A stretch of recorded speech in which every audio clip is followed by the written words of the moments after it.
এই দুনিয়া এখন তো আর সেই দুনিয়া নাই, মানুষ নামের মানুষ আছে দুনিয়া বোঝাই, সেই মানুষের ভিড়ে আমার আসল মানুষ নাই। এই দুনিয়া এখন তো আর সেই দুনিয়া নাই, মানুষ নামের মানুষ আছে দুনিয়া বোঝাই, সেই মানুষের ভিড়ে আমার আসল মানুষ নাই। ঠিক কিনা? এই যে আমাদের বিশাল জনসংখ্যা, এই জনসংখ্যাকে কি করে জনসম্পদে রূপান্তরিত করা যায় এ ব্যাপারে কথা বল। আল্লাহ তাআলা ইরশাদ করছেন, ওয়ালাকাদ কাররামনা বনি আদম ওয়া হামালনাহুম ফিল বাররি ওয়াল বাহরি ওয়া রাযাকনাহুম মিনাত তাইয়্যিবাত ওয়া ফাদ্দালনাহুম আলা কাসীরিম মিম্মান খালাকনা তাফদীলা। পড়েন আল্লাহু আকবার। রব্বুল আলামিন বলেন, ওয়ালাকাদ কাররামনা বনি আদম, আমি বনি আদমকে সম্মানিত করেছি, বনি আদমকে মর্যাদা দিয়েছি। ওয়া হামালনাহুম ফিল বাররি ওয়াল বাহর, বনি আদমকে জলে স্থলে স্থলে এবং সমুদ্রে চলাচলের বাহন দিয়েছি। ওয়া রাযাকনাহুম মিনাত তাইয়্যিবাত, তাদেরকে পবিত্র রিজিকের বন্দোবস্ত করেছি।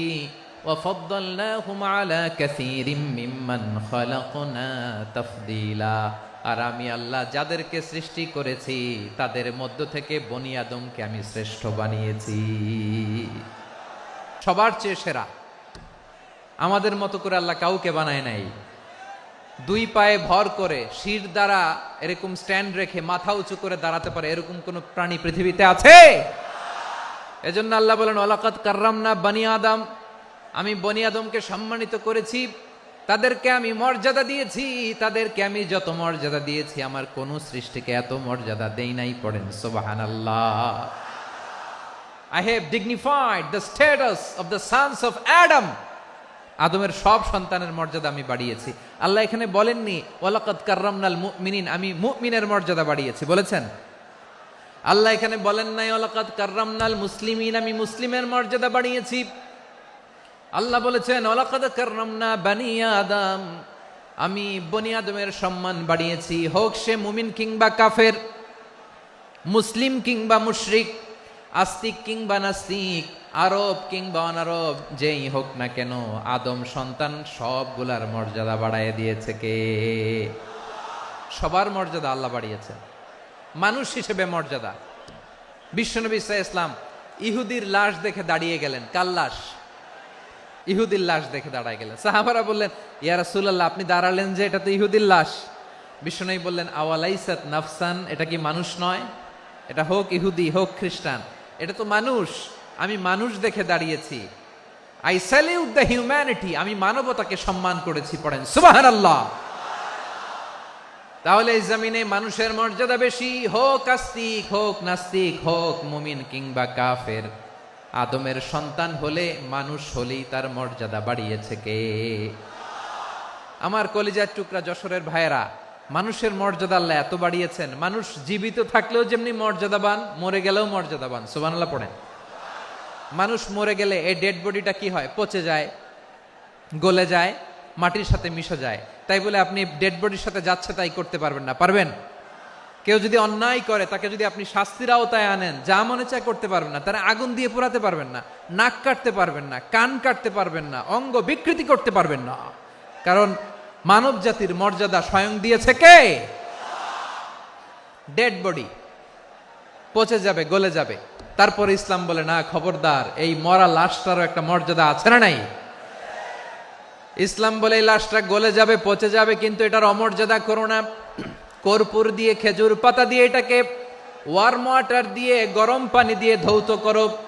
সাদা শুভ্র ধবধবে কাপড় দিয়ে লাশটাকে তুমি কাভার করো।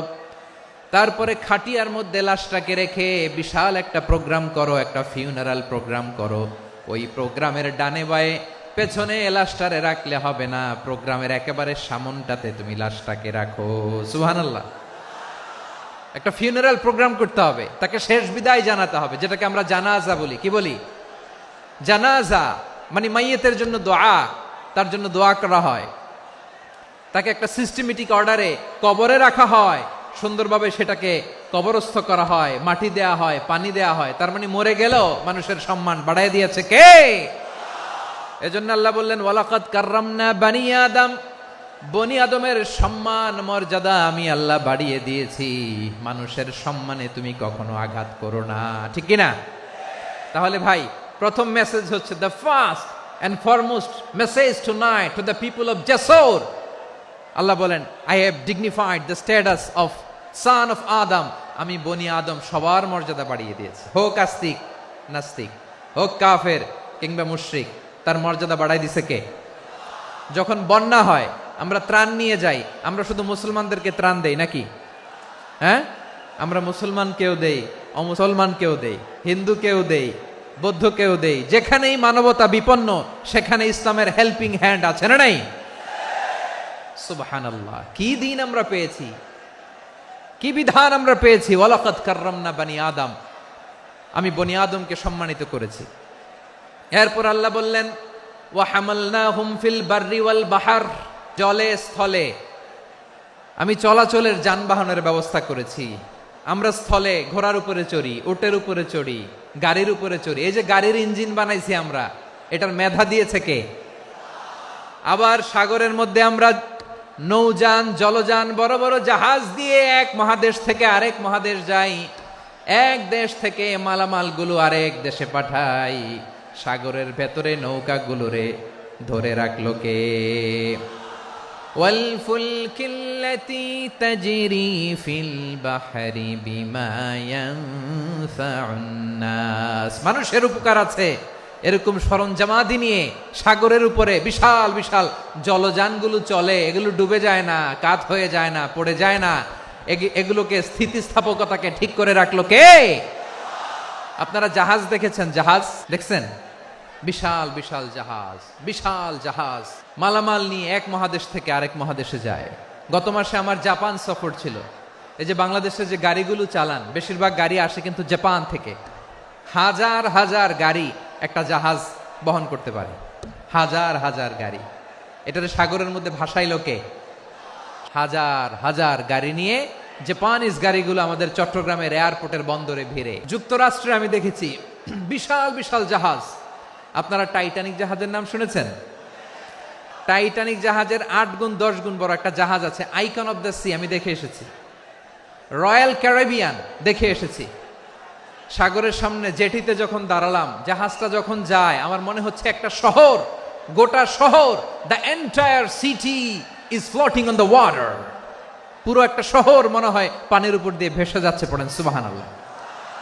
এই যে আইকন অফ দ্য সি, এই ক্রুজ, এই জাহাজটা, এটার ভিতরে স্টেডিয়াম আছে। কিসের ভিতরে স্টেডিয়াম? কথা বুঝে নাই বোধহয়।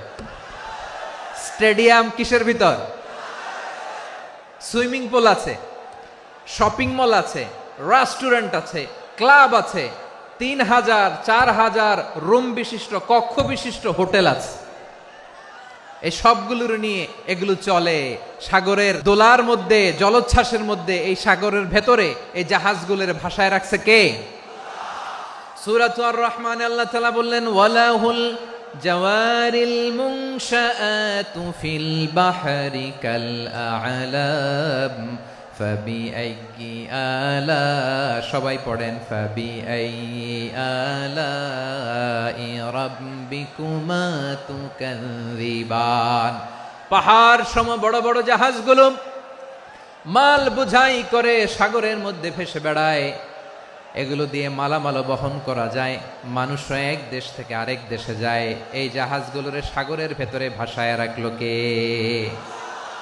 এই আয়াতের ভেতরে আল্লাহ তাআলা সূরাত বানী ইসরাঈলের এই চমৎকার আয়াতের ভেতরে আল্লাহ তাআলা বেসিক্যালি মানব জাতির প্রতি তার 4টি স্পেশাল অনুগ্রহের কথা বলেছেন। কয়টি? 2টা বলে ফেলছি। 1 নাম্বার ওয়ালাকাদ কাররামনা বানি আদম, আমি বনি আদমের সম্মান বাড়াইছি, নাকি মুসলমানদের? তাহলে human dignity, the first part of the verse talks about the human dignity.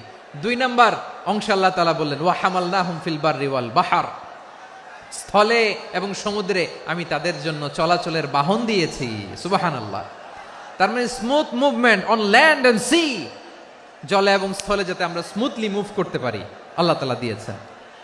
3 নম্বরে আল্লাহ তাআলা বললেন ওয়া রাযাকনাহুম মিনাত তাইয়্যিবাত, মানুষের জন্য আমি পবিত্র রিজিকের ব্যবস্থা করেছি। জলে এবং স্থলে যত প্রাণী আছে সবগুলা প্রাণীকে রিজিক দেয় কে? আমাদেরকে রিজিক দেয় কে? সাগরের মাছগুলোকে, বড় বড় তিমি মাছগুলোরে রিজিক দেয় কে? বাতাসের মধ্যে ভেসে বেড়ানো বড় বড় পাখিগুলো, স্ক্যান্ডিনেভিয়ান কান্ট্রি থেকে লক্ষ লক্ষ কোটি কোটি পাখিগুলো যে এক দেশ থেকে আরেক দেশে ট্রান্সফার হয়, এগুলোর রিজিক দেয় কে?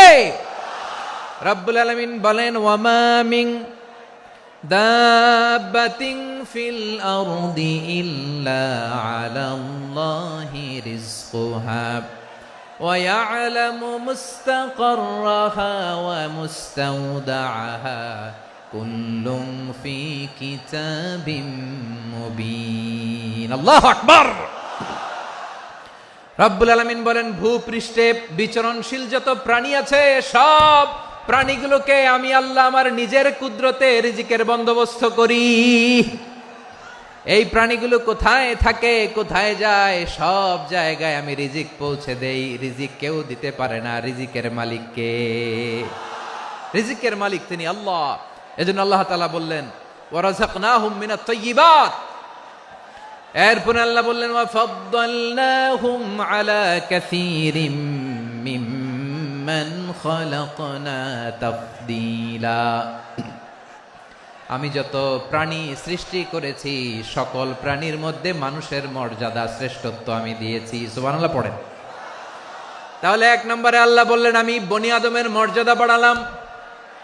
এরপরে বললেন স্থলে এবং সমুদ্রে চলাচলের জন্য যানবাহন দিলাম। 3 নম্বরে আল্লাহ বললেন পবিত্র রিজিকের ব্যবস্থা করে দিলাম।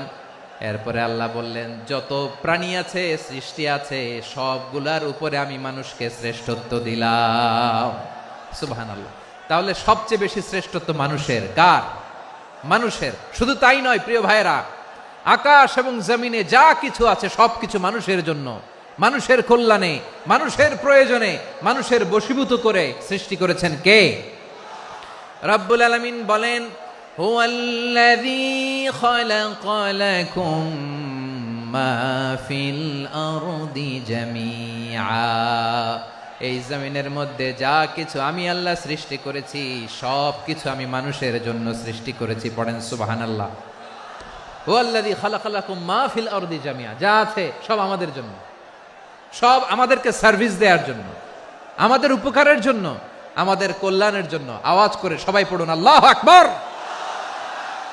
অন্য আয়াতে আল্লাহ বললেন ওয়াসাখখারা লাকুম মা ফিস সামাওয়াতি ওয়া মা ফিল আরদি জামিআম মিন ইন্না ফি যালিকা লাআয়াতিন লিকাউমিন ইয়াতাফাক্কারুন।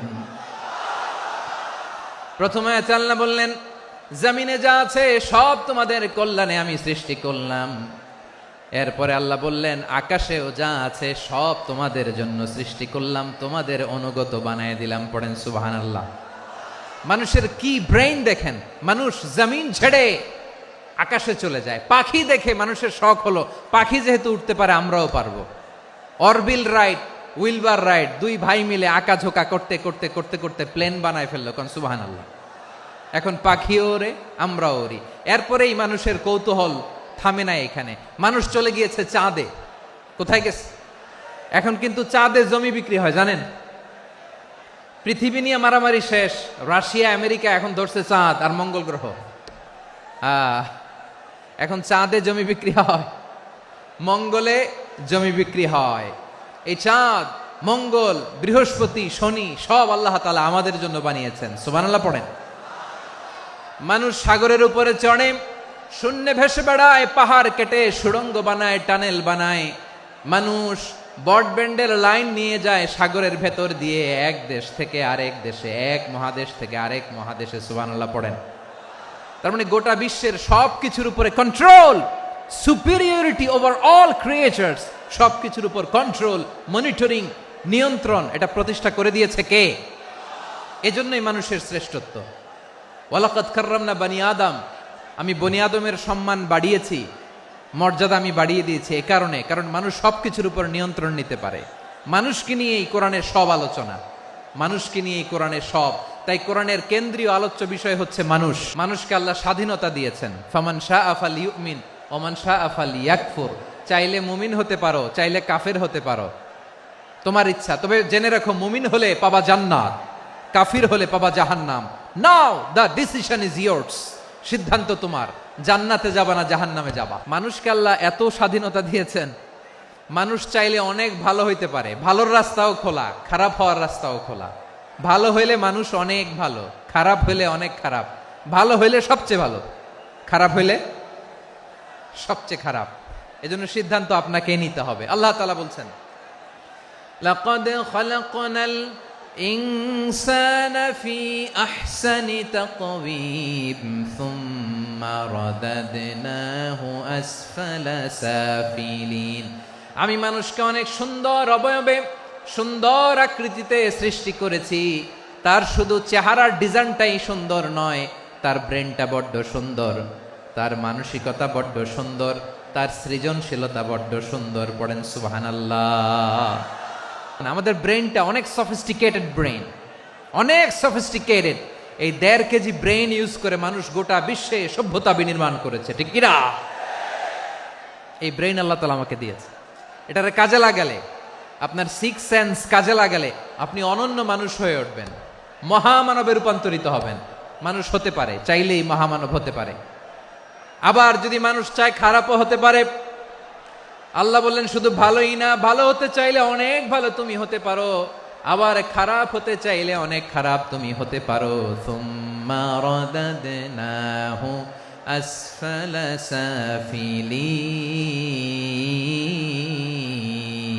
সাফিলিন। খারাপ হলে একেবারে খারাপ হতে পারো, নিকৃষ্ট হলে একেবারে নিকৃষ্ট হতে পারো, ভালো হলেও ভালো হতে পারো। মানুষ শ্রেষ্ঠত্বে ফেরেশতাকে ছাড়িয়ে যায়, আর অধপতনে সে পশুকেও হার মানায়। এটার প্রমাণ কি? মানুষ শ্রেষ্ঠ হইলে যে ফেরেশতার চেয়েও সেরা, তার প্রমাণ কি? আল্লাহ তাআলা বলছেন, ওয়া ইয কুলনা লিল মালাইকাতি ইসজুদু লি আদম ফাসাজাদু ইল্লা ইবলিস আবা ওয়াস্তাকবারা ওয়া কানা মিনাল কাফিরিন।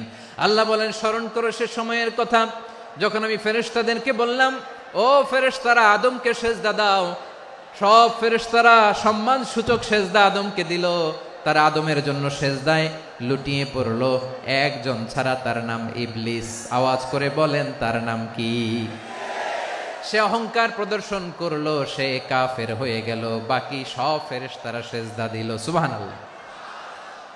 আবার আদম আলাইহিস সালামকে আল্লাহ জিজ্ঞেস করলেন, সব বলে দিল উত্তর, কিন্তু ফেরেশতাদেরকে একই প্রশ্ন জিজ্ঞেস করলেন, তারা উত্তর করতে পারে নাই।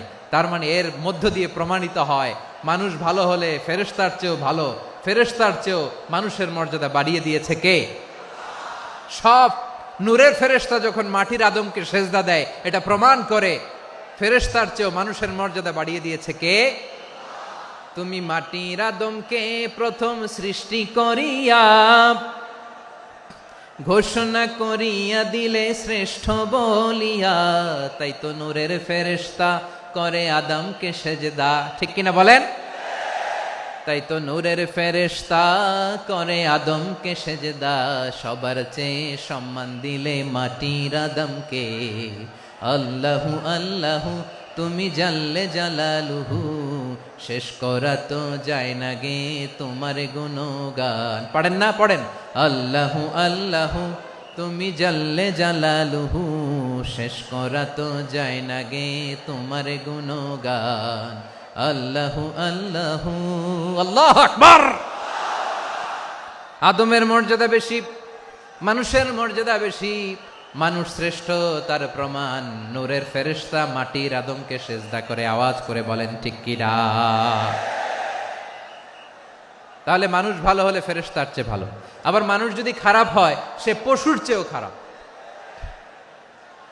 অধপতনে পশুত্বকে হার মানায়। তার প্রমাণ কি? তার প্রমাণ হচ্ছে যশোরের ভাইরা দেখবেন পত্রিকায় নিউজ পেপারে মাঝে মাঝে এরকম দেখা যায়, এক মানুষ আরেক মানুষকে হত্যা করে 20 টুকরা করে বস্তার ভিতরে ভরেছে।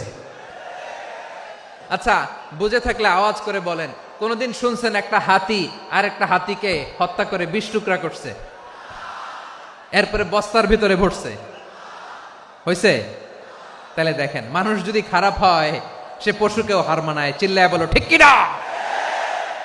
এমনও দুশ্চরিত্র মানুষ আছে যার নজর থেকে 6 মাসের ছোট্ট মেয়ে থেকে শুরু করে 80 বছরের বৃদ্ধারাও নিরাপদ নয়, পশুকেও হার মানে। মানুষের ঘর জ্বালিয়ে পুড়ে মেসাকার করে দেয়, জনপদের পর জনপদ জ্বালায় দেয়। এরকম আছে না নাই? গাজার মধ্যে যে অ্যাটাক করেছে, এরা মসজিদ মানে নাই, মসজিদে বম ফেলেছে। এরা খ্রিস্টানদের চার্চ গির্জা মানে নাই, গির্জায় বম ফেলেছে। পৃথিবীর ইতিহাসে never happened in the history of the world that someone bombed on a hospital, on a ICU center. এমন হাসপাতাল যেখানে আইসিইউর রোগীরা আছে, ওই হাসপাতালের উপরও ইসরায়েলি সৈনিকেরা বোমা মেরেছে। জোরে বলেন ঠিক কিনা। এরা মানুষ? আওয়াজ করে বলেন, এরা মানুষ না। প্রিয় ভাইয়েরা, চোখ কান নাক মুখ থাকলেই মানুষ না।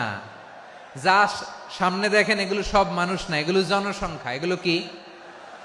সবাই বলুন, এগুলো কি? বাড়ছে জনসংখ্যা, কমছে মানুষ। এই দুনিয়া এখন তো আর সেই দুনিয়া নাই, মানুষ নামের মানুষ আছে, দুনিয়া বোঝাই, সেই মানুষের ভিড়ে আমার আসল মানুষ নাই। ঠিক কিনা? আসল মানুষের বড্ড অভাব, আসল মানুষের বড্ড অভাব। আমার ভাইয়েরা, মানুষ খারাপ হলে পশুকেও হার মানায়। আচ্ছা, আওয়াজ করে বলেন, যে ইসরায়েলি সোলজাররা উপর থেকে বোমা মারল তারাও মানুষ? তারাও কি? ওরাও রক্তে মাংসে মানুষ, ওদেরও পরিবার আছে। বোমা মেরে যেই মেয়েটাকে তারা অনাথ বানায়, ইয়াতিম বানায়, ও কিন্তু বাসায় ওর মেয়েটাকে রেখে আসছে। ঠিক কিনা বলেন? বম্বিং করে যে বাবাকে মেরে, স্বামীকে মেরে স্ত্রীকে বিধবা বানায়, তারও ঘরে স্ত্রী আছে। উপর থেকে বম মেরে মানুষ মেরে দিচ্ছে, তারাও মানুষ। 1945 সালের 6 আগস্ট আমেরিকান সোলজাররা হিরোশিমায় বম মেরেছে। আমি নিজে দেখে এসেছি জাপানের হিরোশিমাতে। সকাল 8:15 মানুষ কেউ অফিসে যাচ্ছিল, কেউ খেতে খামারে কাজ করতে যাচ্ছিল। লিটল বয় নামে একটা বোম মেরেছে তারা। এই বোমের আঘাতে, পারমাণবিক এই বোমার রেডিয়েশনে আঘাতে, বোম ব্লাস্ট হওয়ার পরে মুহূর্তের মধ্যে 1,40,000 নাই। উপর থেকে যারা মারতেছে এরাও মানুষ, যাদেরকে মারলো তারাও। তার মানে মানুষে মানুষে পার্থক্য আছে না? নেই? মানুষে মানুষে পার্থক্য আছে। নাক কান চোখ মুখ থাকলেই মানুষ নয়। বাড়ছে জনসংখ্যা, কমছে মানুষ। চিল্লায় বলো ঠিক কিনা। ভালো মানুষ যারা জগৎটাকে এনলাইটেন করবে, যারা সত্যের বীর সেনানী হয়ে দাঁড়াবে, যারা সত্যের পক্ষে কথা বলবে, যারা জালিমের মসনদকে ভেঙে খান খান করে দেবে, এরকম হওয়ার দরকার আছে না নাই? এরকম ভালো মানুষ আমরা হতে চাই কি চাই না? মানুষকে যত্ন নিলে মানুষ যে কত ভালো হয় আপনি কল্পনাও করতে পারবেন না। মানুষকে নার্চারিং করলে, মানুষকে পলিশ করলে, মানুষকে গ্রুমিং করলে, মানুষকে সঠিক তারবিয়া দিলে মানুষ অনন্য হয়ে ওঠে। প্রতিটি মানুষ অনন্য। আমি অনন্য, আপনি অনন্য, আমরা সবাই অনন্য। সুবহানাল্লাহ বলেন। মানুষকে আল্লাহ তাআলা দিয়েছেন অসীম ক্ষমতা, অসীম ক্ষমতা। সুবহানাল্লাহ। একটা মানুষ পারে না এমন কিছু নাই, বিশ্বাস করতে হবে। মানুষ যা কল্পনা করতে পারে ওইটা মানুষ করে দেখাতে পারে। তুমি তোমার কল্পনার রাজ্যকে সাজাও, তোমাকে হারাতে পারে এমন কোন শক্তি আল্লাহর জমিনে নাই। তোমার কি শক্তি, কি সম্ভাবনা তুমি জানোই না মিয়া। তুমি এদিকে তাকাও কেন? তোমার রাস্তা তো ওই দূরে। তুমি কোথায় যাবে, আল্লাহ তোমার টেনে কোথায় নিয়ে যাবে তুমি কিছুই জানো না। প্ল্যান বিগ, ড্রিম বিগ, কল্পনার শক্তিকে বড় করো। মানুষ যা কল্পনা করতে পারে মানুষ তা করে দেখাতে পারে। মানুষের কাছে অসাধ্য কিছু নাই মৃত্যু ছাড়া, এক্সেপ্ট ডেথ। মৃত্যু ছাড়া মানুষ সবকিছুকে জয় করতে পারে। তোমার জন্ম হয়েছে জিতার জন্য, বিজয়ের জন্য তোমার জন্ম। মানুষের শুরুটাই হয় বিজয় দিয়ে। আমরা যখন আমার পিতার পৃষ্ঠদেশে ছিলাম, পিতার পৃষ্ঠদেশ থেকে শুক্রাণু যখন মায়ের গর্ভদেশে যেয়ে পড়ে, কতটা শুক্রাণু ভ্রমণ শুরু করে জানো? 20 কোটি শুক্রাণু। একবার সিমেন আউট হলে সেখানে 20 কোটি শুক্রাণু থাকে, ভ্রমণ শুরু করে। ওই 20 কোটি শুক্রাণুর মধ্য থেকে তুমি আমি আজকে এক বিকশিত শুক্রাণু মানব রূপে পৃথিবীতে এসেছি। সুবহানাল্লাহ। ওই 20 কোটি শুক্রাণুর প্রতিযোগিতায় সবাইরে পেছনে ফেলে সেদিন আমি সফল হয়েছিলাম, সেদিন আমি বিজয়ী হয়েছিলাম। সেদিন আমি এত ছোট ছিলাম মাইক্রোস্কোপ দিয়েও আমার অস্তিত্ব টের পাওয়া যায় না। আমি এত তুচ্ছ ছিলাম, নগণ্য ছিলাম। আমার কান ছিল না, আমার চোখ ছিল না, আমার হাত ছিল না, আমার জন্য রিকমেন্ডেশন করার মতো মামু ছিল না, খালা ছিল না, কেউ ছিল না। তারপরেও ওই প্রতিযোগিতায়, ওই কম্পিটিশনে যখন আমারে কেউ হারাতে পারে নাই, আল্লাহর জমিনেও আমারে কেউ হারাতে পারে না। হারার জন্য তোমার জন্মই হয় নাই, তুমি আসছোই জিতার জন্য। সুবহানাল্লাহ। বিশ্বনবী বলেন, আন্নাসু মাআদিন কামাআদিনি যাহাবি ওয়াল ফিদ্দা খিয়ারুহুম ফিল জাহিলিয়াতি খিয়ারুহুম ফিল ইসলাম। Peoples are like mines of gold and silver. সোনার খনি, রূপার খনি, এর চেয়েও বড় খনি হচ্ছে এই মানব সম্পদের খনি। আওয়াজ করে বলেন আল্লাহু আকবার। আল্লাহ তাআলা এই সম্পদ আমাদেরকে দিয়েছে। বিশ্বনবী বলেন, মানুষ হচ্ছে খনির মতো। খিয়ারুহুম ফিল জাহিলিয়াতি খিয়ারুহুম ফিল ইসলাম। জাহিলি যুগে যারা সেরা, ইসলামেও তারা সেরা। ইদা ফাকুহু, যদি তারা বুঝবান হয় তাহলে তাদেরকে সেরা বানায় দিবে কে? তাহলে মানুষের চেয়ে সেরা কেউ হতে পারে? মানুষের চেয়ে অনন্য কেউ হতে পারে? মানুষকে কেউ হারাতে পারে? আওয়াজ করে বলো, তোমাকে কেউ হারাতে পারবে? এই সাহস জাগছে আজকের আলোচনা থেকে। আমি তুমি অনন্য, আমাকে তোমাকে হারায় দেওয়া এত সহজ না, ঠিক কিনা? একটা কথা জীবনের সাথে সেট করে নিতে হবে, আমি জিতি নয় শিখি, আমি কখনো হারি না। তাহলে বিশ্বনবী বললেন, নাসু মাআদিন, মানুষ হচ্ছে খনি। এই খনির যত্ন নিতে হবে। মা বাবা যারা এসেছেন, আপনার ছেলে মেয়ের যত্ন নেন। আপনার ছেলের মধ্যে যে কি পটেনশিয়াল আপনি জানেন না। আপনার এই ছোট্ট অবুজ ছেলেটাই আগামী দিনের শায়েখ আহমদুল্লাহ হবে। আপনার হেফজখানায় পড়া ওই ছোট্ট ছেলেটাই আগামী দিনের আল্লামা মামুনুল হক হবে। আপনার ওই ছেলেটা আমির হামজা হবে, আব্দুল হাই সাইফুল্লাহ হবে। এভাবে বড় বড় আলেম হবে, তারা যুগশ্রেষ্ঠ আলেম হবে। সেই একদিন এই বাংলাদেশের পার্লামেন্টে যে বক্তব্য দিয়ে যশোরের পক্ষে কথা বলবে। আপনি জানেন না, কাউকে ছোট করবেন না আপনি। ওর কনফিডেন্স আপনি কমাবেন না, আপনি কমাতে পারেন না। প্যান্ডেলে আমার যে মা বোনেরা আছেন, ছেলে মেয়েদেরকে কখনো ছোট করে কথা বলবেন না। ও যে কোথায় যাবে আপনি জানেন না। আপনি মা হয়ে তাকে সাহস দিবেন, তার কল্পনার জগৎটাকে সাজাতে তাকে উৎসাহিত করবেন, ঠিক কিনা বলেন? আর আমার প্যান্ডেলের আমার প্রিয় শ্রদ্ধাশীলা মায়েরা বোনেরা, আপনারা তো আরো দামি সম্পদ। বিশ্বনবী বলেন, আর দুনিয়া কুল্লুহা মাতা। আল্লাহ আল্লাহ আল্লাহ। বিশ্বনবীর কথার ওজন দেখেন, আর দুনিয়া কুল্লুহা মাতা ওয়া খায়রু মাতা'আদ দুনিয়াল মারআতুস সালিহা। বিশ্বনবী বলেন, দুনিয়ায় যা দেখো সব আল্লাহর দেওয়া অ্যাসেট, মানে সম্পদ। আর এত অ্যাসেটের ভিড়ে সবচাইতে শ্রেষ্ঠ সম্পদ হচ্ছে নেককার নারী। সুবহানাল্লাহ। ভাইয়েরা, বোনের সাথে খারাপ আচরণ করো না। সন্তান মায়ের সাথে খারাপ আচরণ করো না। আমাদের মায়েরা আমাদের asset, they are our priceless asset. কারণ এই মায়েদের পেটে এসেছে আল্লাহর ওলিরা। এই মায়েদের পেটে এসেছে খান জাহান আলী। এই মায়ের পেটে এসেছে শাহজালাল ইয়ামানি। এই মায়ের পেটে এসেছে আল্লাহর সব নবীরা। নাকি নবীরা আকাশ থেকে ধপ করে জমিনে নেমে আসছে? মায়ের পেটে আসছে। এই মায়ের পেটগুলো খনি। আমার সম্মানিতা মায়েরা বোনেরা, নিজেকে ইসলাম দিয়ে সাজান, নিজেকে পবিত্র রাখুন। নিজের আব্রু ইমান ইজ্জতের হেফাজত করুন, কোরআন পড়ুন, সুন্নাহ পড়ুন। আপনি জানেন না আপনার গর্ভে কে আসছে, কোন ক্ষণজন্মা পুরুষকে আল্লাহ তাআলা আপনার গর্ভে পাঠাবে আপনি জানেন না। মায়েরা নিজেদেরকে পবিত্র রাখুন, ইসলাম চর্চা করুন, কোরআন চর্চা করুন, নৈতিকতা দিয়ে নিজেকে সাজান। যশোরের জেনজি, নিজেদেরকে প্রস্তুত রাখো আগামীর বাংলাদেশের জন্য। নৈতিকতা, মোরালিটি, ভ্যালিউজ দিয়ে নিজেকে সাজাও, ইসলাম দিয়ে নিজেকে সাজাও, কারণ আগামীর বাংলাদেশ ইসলামের বাংলাদেশ। বাংলাদেশের আসল পরিচয় ইসলাম।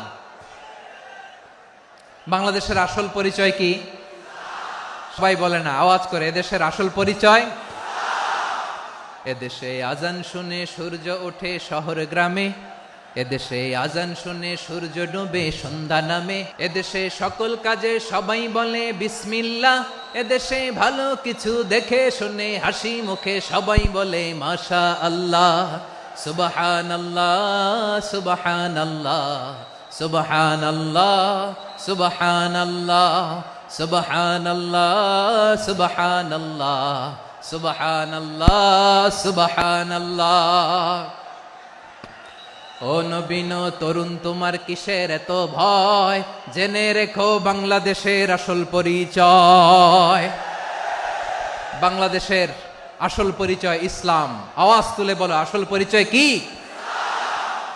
এদেশে পরস্পরে দেখা হলে দেয় সালাম, এদেশে আমজনতার হৃদয় জুড়ে পাক্কা আলাম। ঠিক কি না? এদেশে বিপদ এলে সর্বজনে সর্বক্ষণে দোয়া পড়ে ইন্না লিল্লাহ সুবহানাল্লাহ সুবহানাল্লাহ সুবহানাল্লাহ সুবহানাল্লাহ।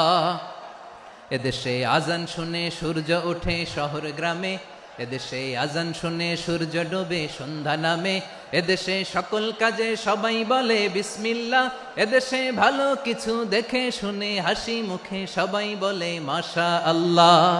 সুবহানাল্লাহ, আওয়াজ করে সুবহানাল্লাহ সুবহানাল্লাহ সুবহানাল্লাহ সুবহানাল্লাহ। সবাই একসাথে সুবহানাল্লাহ সুবহানাল্লাহ সুবহানাল্লাহ সুবহানাল্লাহ। এদেশের আসল পরিচয় কি? আওয়াজ করে বলতে ভয় লাগে। এদেশের আসল পরিচয় কি? ইসলাম দিয়ে আমাদের সংসদ ভবন চলুক, আমরা চাই কি চাই না? বঙ্গভবনে লা ইলাহা ইল্লাল্লাহর পতাকা উড়ুক, আমরা চাই কি চাই না? প্রতিটি জেলা অফিসে, ডিসি অফিসে লা ইলাহার পতাকা ঝুলুক, আমরা চাই কি চাই না? মানুষকে যত্ন নিলে মানুষের মধ্যে যারা কি পটেনশিয়াল রেখেছে। আমি জাপানের দুইটা উদাহরণ দেই। জাপানে 2022 সালে জাপানের সাথে জার্মানির খেলা, ফিফা ওয়ার্ল্ড কাপ 2022, ওই খেলায় জিতেছিল জাপান। জিতেছিল 22 সালের এই ফিফা ওয়ার্ল্ড কাপে জাপান ফুটবল খেলায় জিতে। As a part of their celebration তারা খেলার পরে পুরো স্টেডিয়ামটারে ক্লিন করে, the fan base of Japan, লক্ষ লক্ষ মানুষ খেলা দেখতে যায়, তো এত ডাস্টবিনও তো নাই, তো যারা ডাস্টবিনে জায়গা পায় নাই তারা এই যে চকলেটের প্যাকেট, পানির বোতল, চিপসের প্যাকেট তারা এদিকে সেদিকে রেখে দিয়েছে। জাপানের ভক্তরা, জাপানের ফলোয়াররা as a part of their celebration তারা খেলার পরে পুরো স্টেডিয়ামের সব ময়লা আবর্জনা ক্লিন করে তারপরে বিদায় নিয়েছে। তাদেরকে কি ক্লিন করার দায়িত্ব দেওয়া হয়েছিল? তারা কি স্টেডিয়ামের পরিচ্ছন্নতা কর্মী? তাদের আকল, তাদের সিক্স সেন্স তাদেরকে বলেছে। ছোটবেলা থেকে জাপান গভর্নমেন্ট ওদেরকে এত পরিচ্ছন্নতা শেখায়, ক্লিনলিনেস অ্যাওয়ারনেস ক্যাম্পেইন করায়। ক্লাসে আমি দেখেছি, ক্লাসে নিজের বেঞ্চ নিজে মুছে, ক্লাসের মাঝখানে একটা সময় দেয়, নিজের টেবিল নিজে মুছে, নিজের ক্লাসরুমটা নিজে পরিষ্কার করে। রাস্তাঘাটে একটা ধুলা নাই, ময়লা নাই, একটা টিস্যু নাই। খেলার পরে গোটা বিশ্বকে তাক লাগিয়ে দিয়েছে। জাপানের ফ্যানরা সবার রেখে যাওয়া গার্বেজ, টিস্যু, বোতল পরিষ্কার করে তারপরে স্টেডিয়াম থেকে বিদায় নিয়েছে। আমরা কেন এমন হইতে পারলাম না? জাপানের যারা এগুলো করছে ওদের 3টা করে চোখ না? চোখ তো 3টা, জাপানা লাগো। জাপানা লাগো হাত তো 4টা, কান তো 6টা। হ্যাঁ, নাকি আমার মতো 2 হাত 2 কানওয়ালা মানুষ? চোখে দেখলে ওটা মানুষ না। চিন্তা করছেন? তার মানে জাপানিজদেরকে যে গ্রুমিং করে শিখানোর মাধ্যমে পরিচ্ছন্ন বানানো গেছে, ওরা যেমনি মানুষ আমরাও মানুষ, আমাদের সন্তানদেরকে শেখালে তারাও পারবে। পারবে কিনা? 2 নম্বর উদাহরণ বলি। চট্টগ্রাম ফেনীতে যারা গিয়েছেন, মেঘনা গোমতী ব্রিজ প্রকল্প নাম শুনছেন? মেঘনা একটা ব্রিজ পার হওয়া লাগে। এই মেঘনা গোমতী, এখানে 3টা ব্রিজ কাঁচপুর সহ, এই 3টা ব্রিজের নির্মাণ কাজ, রেনোভেশনের কাজ দেয়া হয়েছিল জাপানের একটা কোম্পানিকে। কাকে? জাপানের কোম্পানির নির্মাণ শেষে 738 কোটি টাকা বেঁচে গেছিল, এটা গভর্নমেন্টের হাতে দিয়ে তারা বিদায় নিয়েছে। কত টাকা? 738 কোটি টাকা। যত প্রাক্কলিত ব্যয় নির্ধারণ করা হয়েছে সব টাকা সরকার, তৎকালীন সরকার 2019-এর সরকার, কারা ছিল তো জানেন? এই 2019-এর সরকার তাদেরকে দিয়েছে। তারা রিনোভেশন নির্মাণ শেষে 738 কোটি টাকা অতিরিক্ত বেঁচে গেছিল, এটা আবার গভর্নমেন্টের হাতে বুঝাই দিয়ে তারা বিদায় নিচ্ছে। আমরা কেন এমন হইতে পারলাম না? জাপানের ওরাও মানুষ, আমরাও মানুষ, তার মানে মানুষে মানুষে পার্থক্য আছে না নাই? আচ্ছা, জাপানের 2টা উদাহরণ দিলাম, এবার আমার দেশের 2টা উদাহরণ দিব না? বাংলাদেশের 2টা উদাহরণ দিই। 1 নম্বর উদাহরণ, গত সপ্তাহে আপনারা জানেন কক্সবাজার আমার একটা প্রোগ্রাম ছিল, তো হেলিকপ্টারে গিয়েছিলাম। ফেনী জেলা যখন পার হচ্ছি, আমি দেখলাম 3টা উইন্ডমিল চিনেন তো? বিশাল পিলার, 3টা-4টা পাখা থাকে। বায়ু বিদ্যুৎ কেন্দ্র, বাংলাদেশের প্রথম বায়ু বিদ্যুৎ কেন্দ্র এটা। মুহুরী প্রজেক্ট বলে এটার, সম্ভবত মুহুরী প্রজেক্ট। তো সাগরের বাতাসের ঝাপটায় এটা ঘুরে এনার্জি হয়, ইলেকট্রিসিটি উৎপাদন হয়।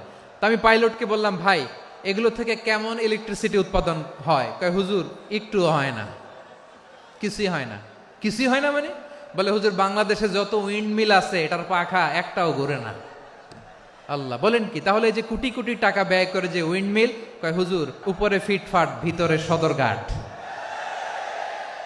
তার মানে কোটি কোটি টাকা দিয়ে এই উইন্ডমিল বানায়, এখানে কিছু নাই। দুর্নীতির আড্ডাখানা, আখড়াখানা বাংলাদেশ, ঠিক কিনা বলেন? হায় রে, জাপানিজরাও মানুষ, আমরাও মানুষ।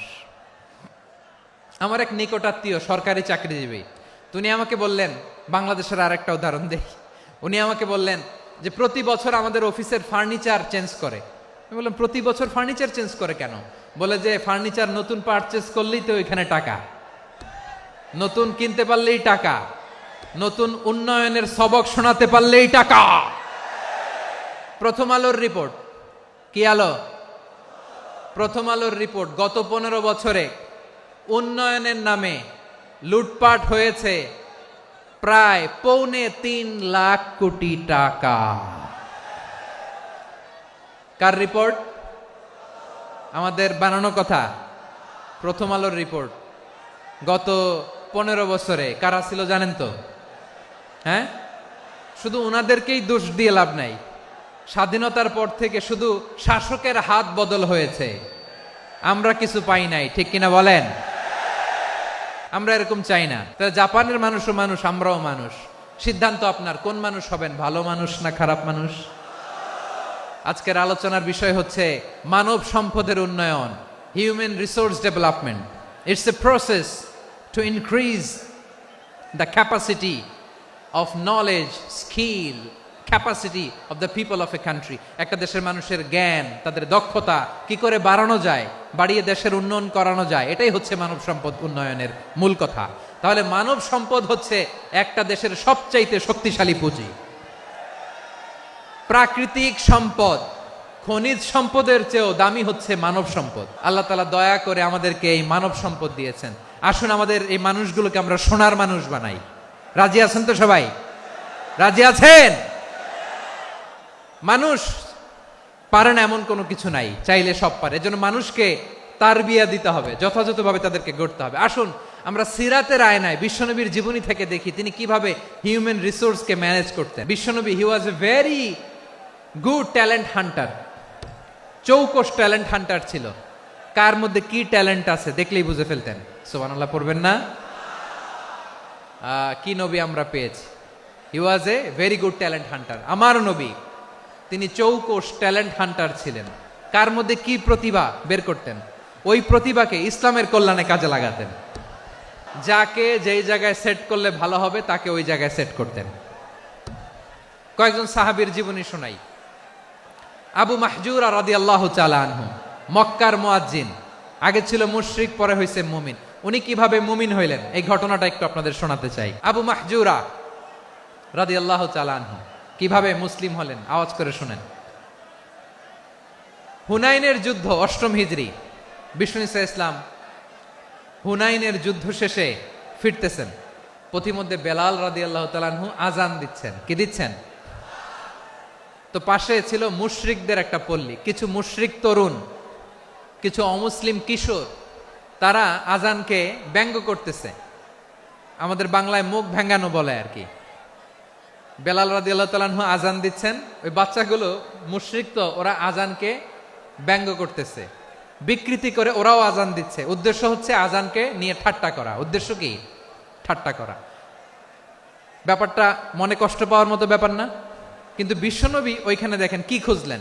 বিশ্বনবী খেয়াল করলেন অমুসলিম কিশোরদের মধ্য থেকে একটা কিশোরের গলাটা বড় দরাজ গলা, কণ্ঠটা বড় সুন্দর।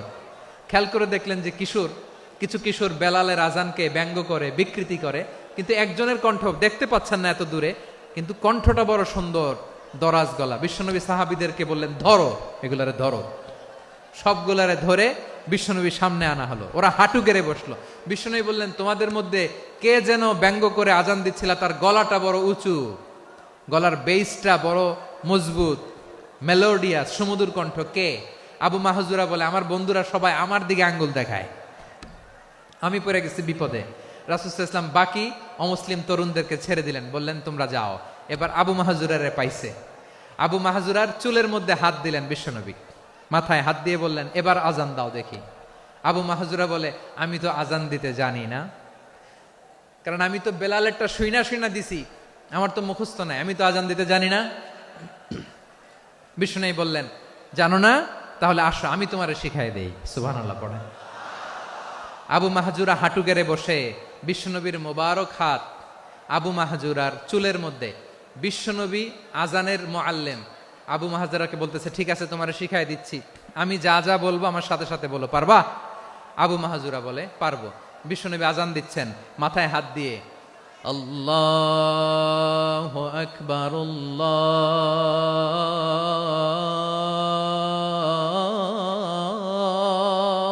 আকবার।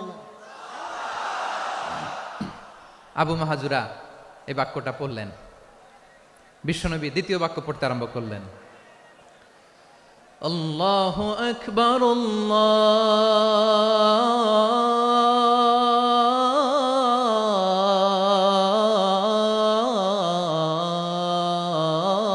আল্লাহু আকবার।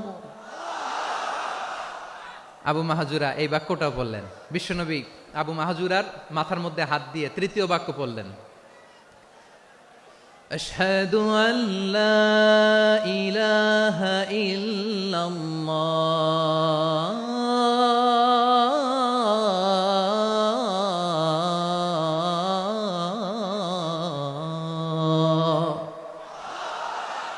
আবু মাহজুরা তৃতীয় বাক্য পড়লেন। বিশ্বনবী একটা বাক্য পরে আবু মাহজুরা পরে, বিশ্বনবী পরে আবু মাহজুরা পরে। আবু মাহজুরা কিন্তু অমুসলিম, মুশরিক। আবু মাহজুরা বলে, এক একটা বাক্য পড়ি আমার কলিজাটা গলে ঠান্ডা হয়ে যায়। এতদিন মোহাম্মদকে গালি দিতাম, এখন মোহাম্মদ আমার মাথায় যখন হাত রাখছে আমার সারা শরীর ঠান্ডা হয়ে গেছে। বিশ্বনবী আজান শিখাচ্ছেন, একটা একটা বাক্য পড়ে আবু মাহজুরাও পড়ে, বিশ্বনবী পড়ে আবু মাহজুরাও পড়ে। পুরো বাক্যগুলো যখন শেষ, আজান শেষ, আবু মাহজুরাও যখন পুরো আজান পড়লেন, আবু মাহজুরা বললেন, এতদিন মোহাম্মদের চেহারা দেখলে আমার ঘৃণা লাগতো, আজ থেকে মোহাম্মদের চেহারার চেয়ে প্রিয় চেহারা আমার কাছে নাই। আবু মাহজুরা বললেন, ও মুহাম্মদ, আজানের বাক্য তো আপনি আমারে শেখালেন, এখানেই শেষ করবেন না, আপনি আমারে পড়ায় দেন, লা ইলাহা ইল্লাল্লাহু মুহাম্মাদুর রাসূলুল্লাহ সাল্লাল্লাহু আলাইহি ওয়াসাল্লাম। বিশ্বনবীর সাথে দাঁড়িয়ে উনি শাহাদা পড়ে মুসলমান হয়ে গেলেন। এবার আবু মাহজুরা বলে, ইয়া রাসূলুল্লাহ, ইয়া হাবিবাল্লাহ, আমি মুমিন হয়েছি, মুসলমান হয়েছি, আপনার কাছ থেকে আজান শিখার সৌভাগ্য আমি লাভ করেছি গো নবী। আমার কণ্ঠের বড় তারিফ করেছেন, আপনি আমার আজানকে আপনি পছন্দ করেছেন। একটা জিনিস আপনার কাছে চাই, আপনি আমাকে মক্কার মসজিদুল হারামের মুয়াজ্জিন হিসেবে অ্যাপয়েন্ট করে দেন। বিষ্ণু ঈসা ইসলাম বললেন, যাও আবু মাহজুরা, আমি তোমাকে পৃথিবীর শ্রেষ্ঠতম মসজিদ মক্কার মসজিদুল হারামের মুয়াজ্জিন হিসেবে অ্যাপয়েন্ট করে দিলাম। দেখছেন কিভাবে ট্যালেন্ট হান্টিং করতে হয়, কিভাবে হিউম্যান রিসোর্স মানব সম্পদকে ব্যবহার করতে হয়। আসছিল আজানকে ভেঙ্গাইতে, আসছিল কেন? আজানকে ব্যঙ্গ করার জন্য, বিকৃত করার জন্য। আজানকে বিকৃত করতে যে ইসলামের সবচেয়ে শ্রেষ্ঠ মসজিদের মুয়াজ্জিন হয়ে গেল। পড়েন সুবহানাল্লাহ। হযরত আবু মাহজুরা রাদিয়াল্লাহু তাআলা আনহু ওনার এই সুললিত কণ্ঠ ব্যবহার করে মসজিদুল হারামে এত সুন্দর করে আল্লাহু আকবার বলে আজান দিতেন, মানুষগুলোর, মুসল্লিগুলোর, মক্কাবাসীর হৃদয়কে তিনি বিগলিত করে দিতেন। মানুষের হৃদয়কে ঠান্ডা হয়ে যেত। শুধু এখানেই শেষ না আমার যশোরের ভাইয়েরা। বিশ্বনবী যখন সাইয়েদনা আবু মাহজুরা রাদিয়াল্লাহু তাআলা আনহুকে আজান শিখাচ্ছিলেন, বলেন তো বিশ্বনবীর হাতটা কোথায় ছিল? আবু মাহজুরার মাথার সামনে, এই চুলের উপরে ছিল। আবু মাহজুরা ওই স্মৃতিটাকে ধারণ করবার জন্য, ওই স্মৃতিকে বহন করার জন্য বিশ্বনবীর মোবারক হাত আবু মাহজুরার কপালের চুলের যেই জায়গায় লেগেছে, মৃত্যুর আগের দিন পর্যন্ত আবু মাহজুরা মাথার ওই চুলে কোনোদিন ছুরি আর কামার লাগায় নাই, সেখানে কেচি লাগায় নাই, চুলের মধ্যে খুর লাগায় নাই। আবু মাহজুরা ডান দিকের চুল কাটতো, বাম দিকের চুল কাটতো, পেছনের চুল কাটতো, সামনের চুল কাটতো না। আবু মাহজুরা রাদিয়াল্লাহু তাআলা আনহুর সামনের চুলগুলো বড় হতে হতে যখন এত বড় হয়ে যায়, তিনি চুলগুলো পেঁচিয়ে মাথার মধ্যে রাখতেন। তারপরে তিনি পাগড়ি পরতেন। সবাই জিজ্ঞেস করতো, আবু মাহজুরা এটা আবার কেমন স্টাইল? দেখতে তোমারে কি বিদঘুটে লাগে, কেমন অড লাগে, কেমন খারাপ দেখা যায়। মক্কায় এমন কোন মানুষ তো দেখি নাই, ডানে চুল কাটে, বায়ে চুল কাটে, পেছনে চুল কাটে, সামনে কাটে না। ওরে আবু মাহজুরা, কেমন দেখা যায় তোমারে, তুমি সামনের চুল কাটো না কেন? আবু মাহজুরা বলে, আমি হাঁটু গেড়ে পেয়ারা নবীর সামনে বসেছিলাম, আমার এই মাথার চুলের মধ্যে মুবারক হাত লাগিয়ে বিশ্বনবী নিজে আমাকে আজানের প্রতিটা বাক্য শিক্ষা দিয়েছেন। বিশ্বনবীর মোবারক হাত, পবিত্র হাত আমার মাথার চুলের যেই জায়গায় লেগেছে, আমি চাই ওই চুলগুলা নিয়ে আমি আমার কবরের ভিতরে যাব। সাইয়েদনা আবু মাহজুরা রাদিয়াল্লাহু তাআলা আনহু ইন্তেকালের আগের পর্যন্ত মাথার সামনের চুলগুলা কাটে নাই। মাথার সামনের চুল তিনি কাটেন নাই। সুবহানাল্লাহি বিহামদি। কেমন ভালোবাসতেন বিশ্বনবী সাহাবীদেরকে, সাহাবারা কেমন ভালোবাসতেন বিশ্বনবীকে। সামনের চুলগুলো বড় হতে হতে এত বড় ছিল, পেঁচিয়ে রেখে পাগড়ি পরতেন, কাটতেন না। নবীর হাত লেগেছিল। সুবহানাল্লাহ পড়েন। তাহলে what is the lesson, moral of the story কি? মোরাল অফ দ্য স্টোরি হচ্ছে, আসছিল আজানকে ব্যঙ্গ করার জন্য, বিকৃত করার জন্য, হয়ে গেল মসজিদুল হারামের মুয়াজ্জিন। দেখেন বিশ্বনবী একটা খারাপ সিচুয়েশনের মধ্যে থেকে কি ভালো জিনিস বের করে আনলেন।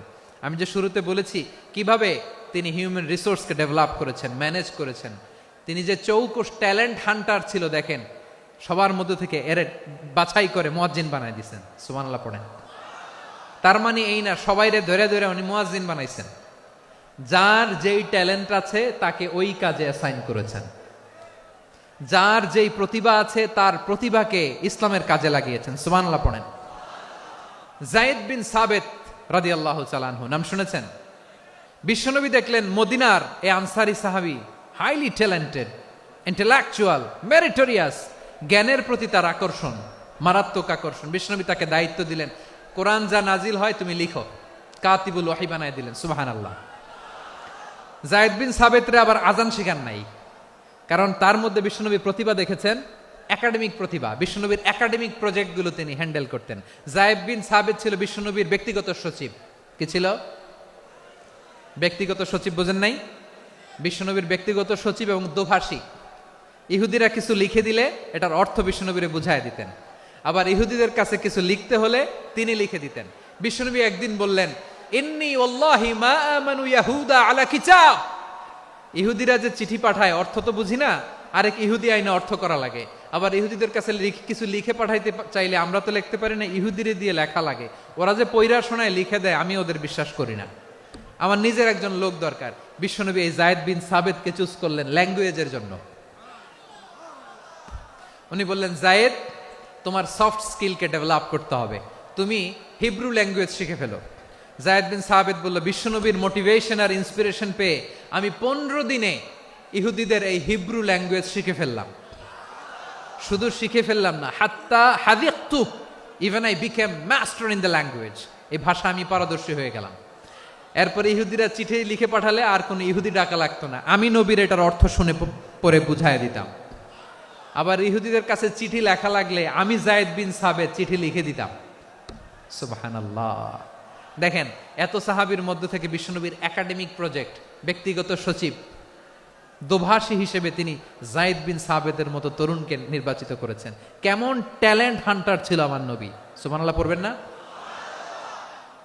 বিশ্বনবীর ইন্তেকালের পরে সাইয়েদনা আবু বকর রাদিয়াল্লাহু তাআলা আনহু যখন খলিফা হয়ে আসলেন, কোরআনকে সংকলনের দায়িত্ব দেয়া লাগবে, কোন সাহাবীকে দিবেন? সব সাহাবারা মিলে পরামর্শ করলেন। সাইয়েদনা আবু বকর, ওমর সবাই মিলে এই বিশাল কোরআন সংকলনের গুরু দায়িত্ব বিশ্বনবীর ব্যক্তিগত সচিব, বিশ্বনবীর দোভাষী, বিশ্বনবীর সিলেক্ট করাই লোক যায়েদ ইবনে সাবেত রাদিয়াল্লাহু তাআলা আনহুকে দিয়েছে। এই যে আজকের যে কোরআন পড়েন, এটা আগে এরকম ছিল না। কোরআন নাজিল হলে সাহাবারা চামড়ার, ওটের চামড়ায় লিখে ফেলতো, ওটের চ্যাপ্টা হাড্ডির মধ্যে লিখে ফেলতো, গাছের গুড়ির মধ্যে লিখে ফেলতো, বিভিন্ন জনের কাছে ছড়ানো ছিটানো ছিল। আবু বকর রাদিয়াল্লাহু তাআলা আনহু একসাথে করলেন, পরবর্তীতে উসমান রাদিয়াল্লাহু তাআলা আনহু একসাথে করলেন। 114 সূরার এখন এই মুসহাফ, এই কম্পাইলেশন, এই কপি আমরা পেয়েছি, যার হিউজ কন্ট্রিবিউশন ছিল। এই পুরো কোরআন কম্পাইলেশনের প্রজেক্ট ম্যানেজার ছিল যায়েদ বিন সাবেত রাদিয়াল্লাহু তাআলা। কোরআন কম্পাইলেশনের প্রজেক্ট ম্যানেজার। দেখেন, উনারে মাথায় হাত দিয়ে আজান শিখায় নাই। সুবহানাল্লাহ কইবেন না?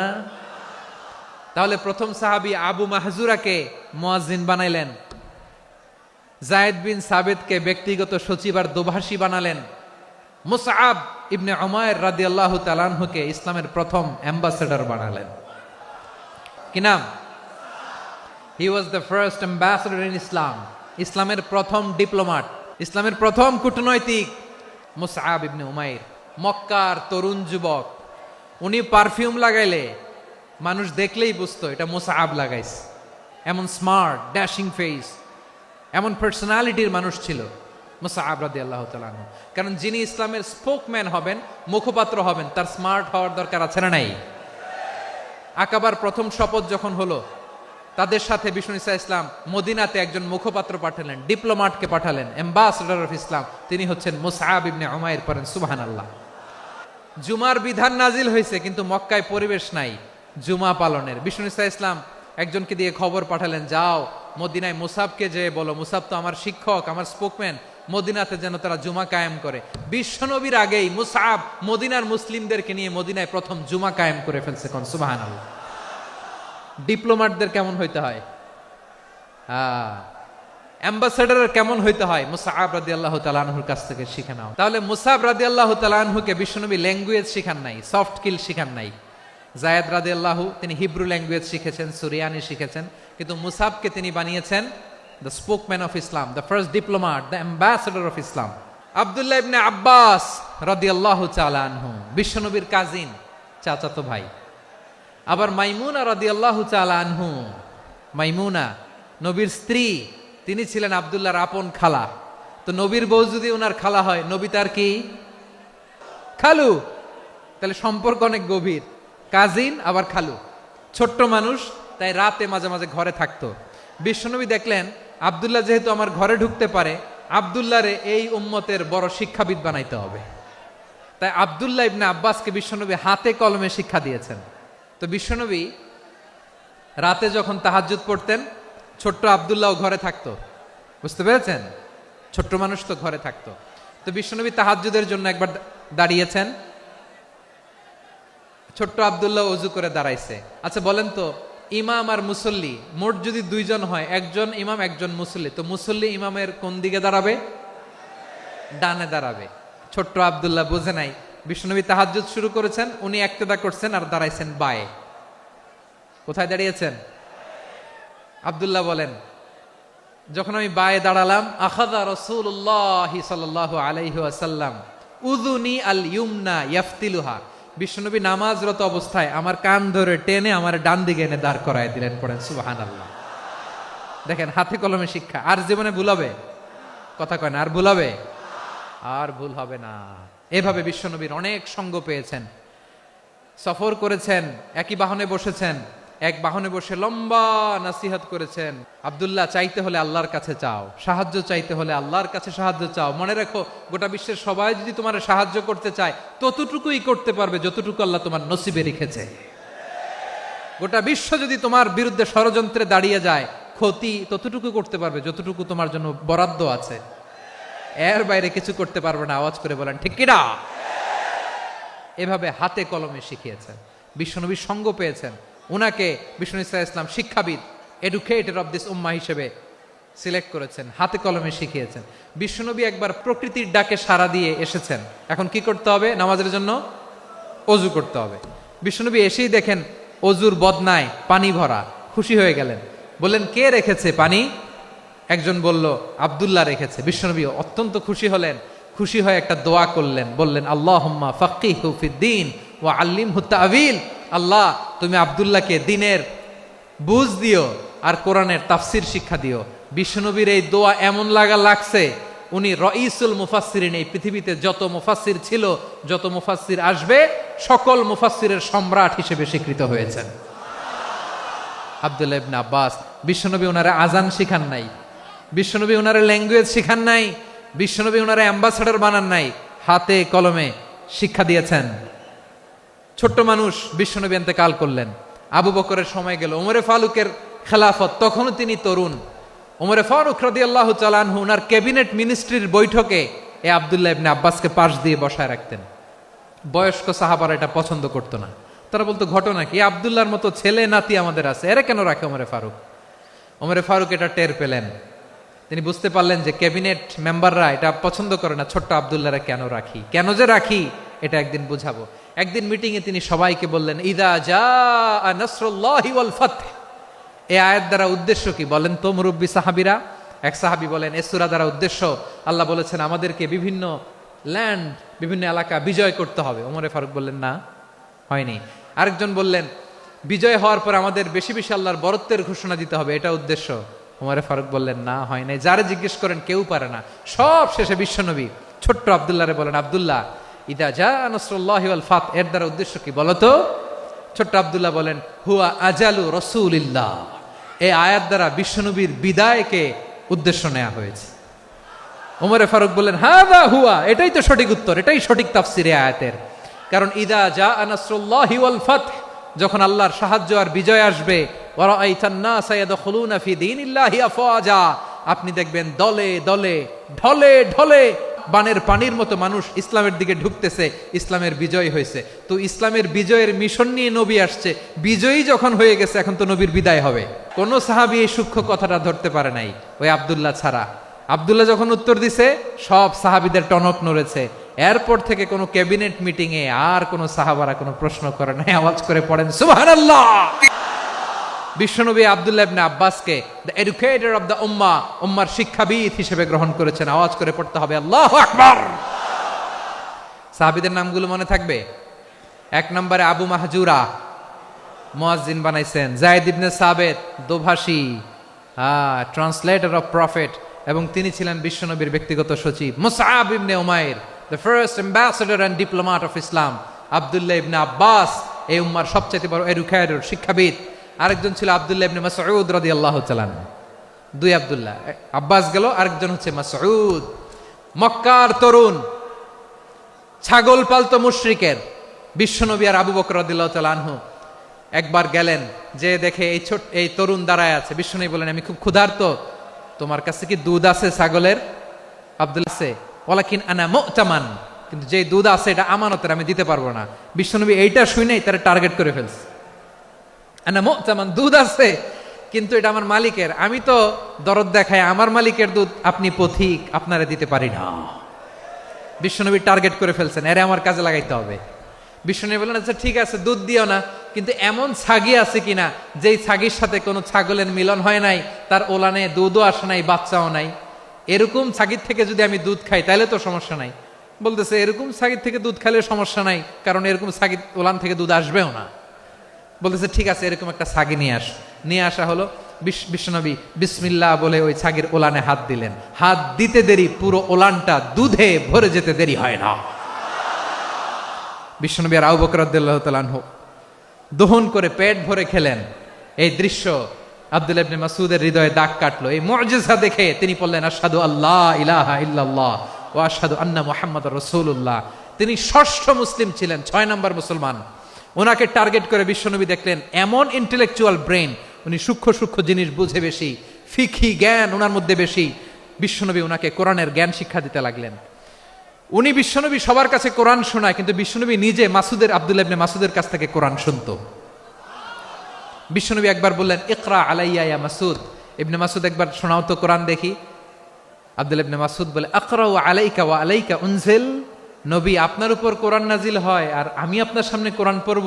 বিশ্বনবী বললেন, ইন্নী উহিব্বু আন আসমাআহু মিন গায়রি। আমি নিজে পড়তে যেমনি ভালোবাসি, অন্যে পড়ুক আমি শুনবো, এটাও আমি ভালোবাসি।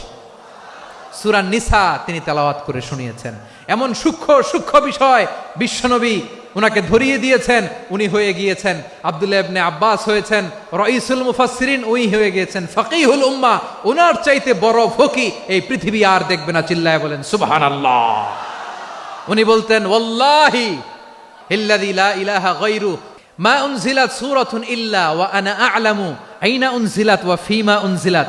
বিশ্বনবী এমন ভাবে কোরআনের দার্স আমাকে দিয়েছেন, কোরআনে যত সূরা নাজিল হয়েছে, যেখানে নাজিল হোক না কেন আমি জানি এটা কোথায় নাজিল হয়েছে এবং কোন প্রেক্ষাপটে নাজিল হয়েছে। এমন একটা সূরা নাই যে সূরার কোথায় নাজিল হয়েছে আমি মাসুদের জানা নাই, কোন প্রেক্ষাপটে নাজিল হয়েছে আমার জানা নাই। এরকম ঘটবে না। চিল্লায় বলেন আল্লাহু আকবার। এই আব্দুল্লাহ ইবনে মাসউদ রাদিয়াল্লাহু তাআলা আনহু ওমর ফারুকের সময় কুফার চিফ জাস্টিস ছিলেন। কুফা নগরীর চিফ জাস্টিস। চিফ জাস্টিস বুঝেন নাই? বিচারপতি। কি ছিলেন? সবাই বলে নাই, কি ছিলেন? বিচারপতি ছিলেন। এবং ওনার যে ফিকহি জ্ঞানের ধারা, এটাই আলকামা, ইব্রাহিম আন-নাখাই, হাম্মাদ ইবনে সুলাইমান হয়ে ইমাম আবু হানিফা পর্যন্ত পৌঁছেছে। এবং ওনার ফিকহি জ্ঞানের ধারাই হানাফি মাযহাবে অ্যাকসেপ্ট হয়েছে। আজও এগুলো হানাফি মাযহাবে চর্চিত হয়। হানাফি মাযহাবের সব ফিক আব্দুল্লাহ ইবনে মাসউদের ফিকহি জ্ঞানের ধারা থেকে নেওয়া হয়েছে। চিল্লায় পড়েন সুবহানাল্লাহ।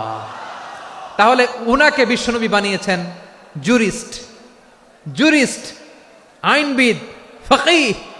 উনারে আজান শিখান নাই। হিউম্যান রিসোর্স ডেভেলপমেন্ট কিভাবে করবেন, মানব সম্পদের উন্নয়ন কিভাবে করতে হয়, কিভাবে যার যেখানে প্রতিভা কাজে লাগাতে হয় উনি দেখিয়েছেন। সুবহানাল্লাহ পড়বেন না? খালিদ বিন ওয়ালিদ কি ছিলেন? বীর যোদ্ধা। কিন্তু তিনি ইসলাম ধর্ম গ্রহণ করেছেন অনেক দেরিতে, 8ম হিজরিতে। তার মানে 8ম হিজরির আগে উনি মুশরিকদের পক্ষে লড়াই করেছেন। ওনার হাতে কত মুসলিম সাহাবী যে নিহত হয়েছে হিসাব নাই। বিশ্বনবী টার্গেট করে রাখছে, তুমি আমাদের মুসলিমদের এত ক্ষতি করলা, তুমি যখন মুসলমান হবা তোমারে দিয়ে আমি এমন কাম করামু যে এটা আর কেউ করতে পারবে না। খালিদ বিন ওয়ালিদ রাদিয়াল্লাহু তাআলা আনহু 8ম হিজরিতে মুসলিম হয়েছেন, মক্কা বিজয়ের আগে। তো মক্কা বিজয়ের আগে যখন মুসলিম হয়েছেন, এর আগে কি করছেন? কাফিরদের সাথে যুদ্ধ করেছেন। উনি উহুদের যুদ্ধে মুসলমানদের যে পরাজয় ভাব, কঠিন পরিস্থিতির মুখোমুখি উনার কারণে পেছন থেকে এমন আতর্কিত আক্রমণ করেছেন, মুসলমানদেরকে কচুকাটা করেছেন। 8ম হিজরিতে আল্লাহ তাআলা হেদায়েতের নূর দিয়ে ওনার হৃদয়টাকে উজালা করে দিলেন। লা ইলাহা এটা এমন বাণী যার হৃদয়ে একবার টাচ খাবে, এইটা থেকে সে আর পালিয়ে বেড়াতে পারে। ঝিনুকের ভেতর লুকিয়ে থাকে যেমন মতি, ঝিনুকের ভেতর লুকিয়ে থাকে যেমন মতি, কলমা শাহাদাতে আছে আল্লাহর জ্যোতি, কলমা শাহাদাতে আছে আল্লাহর জ্যোতি। ঠিক কিনা বলেন? মক্কা বিজয়ের আগে মুসলিম হলেন, হওয়ার পরেই বিশ্বনবীর টার্গেট ফুলফিল হলো। ওই যে টার্গেট করে রেখেছেন আর দোয়া করেছেন, খালিদ বিন ওয়ালিদ যদি মুসলিম হয় তাকে আমি মিলিটারি চিফ বানাবো। ওনাকে আজান শিখান নাই, ওনারে কান ধইরা নামাজের এই মাথা থেকে ওই মাথা আনান নাই, ফিকহি কোরআনের সূক্ষ্ম তাফসীর ওনারে শিখান নাই, অ্যাম্বাসেডর বানান নাই। বিষ্ণু ইসলাম উনাকে সামরিক অভিযানে প্রেরণ করেছেন। সামরিক অভিযানে তিনি প্রেরণ করেছেন। উনার জীবদ্দশায় উনার নেতৃত্বে যতগুলো যুদ্ধ হয়েছে, একটা যুদ্ধেও তিনি পরাজয় বরণ করেন নাই। ওমরে ফারুকের সময়কালে তিনি চিফ অফ মুসলিম মিলিটারি, মানে মুসলিম সেনাপতি হয়েছেন। তাহলে কিভাবে হিউম্যান রিসোর্স ব্যবহার করতে হয় গোটা বিশ্ব আমার নবীর কাছ থেকে শিখে নাও। খালিদ বিন ওয়ালিদ, ওনাকে বিশ্বনবী একটা উপাধি দিয়েছেন। উপাধিটা হচ্ছে সাইফুল্লাহিল মাসলুল, আল্লাহর নাঙ্গা তরবারি, আল্লাহর খোলা তরবারি, দ্য ওপেন সোর্ড অফ আল্লাহ। খালিদ বিন ওয়ালিদ মুসলিম সেনাপতি। হাসান বিন সাবেত রাসূলের সভা কবি, কালচারাল হিজিমনিকে ডিফিট করার জন্য। উনি ভালো অস্ত্র চালানো জানতেন না, ওই কাজে উনি যেতেন না। উনার ছিল কাব্য প্রতিভা। কাফিররা কবিতা দিয়ে নবীকে গালি দিত, বিশ্বনবী বলতেন, ইয়া হাসান আজিব আন রাসূলিল্লাহ, তুমি নবীর হয়ে কাফেরদের এই কথাগুলোর জবাব দাও। বিশ্বনবীর একটা মিম্বার ছিল, বিশ্বনবীর মিম্বারের পাশাপাশি মসজিদে নববীতে এই হাসান বিন সাবেতের জন্য বিশ্বনবী একটা স্পেশাল মিম্বার বানিয়ে দিয়েছেন।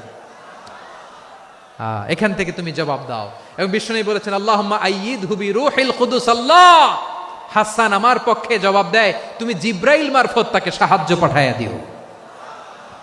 রাসূল সাল্লাল্লাহু আলাইহি ওয়াসাল্লামের সভা কবি, the poet of the prophet, নবীর কবি। উনি কবিতা দিয়ে, এমন উচ্চাঙ্গের ভাষায় কবিতা দিয়ে তিনি জবাব দিতেন, কাফিরদের গা শিহরে যেত, তাদের হৃদয়ে আগুন ধরে যেত। তাহলে এরকম কবিরও দরকার আছে না নাই?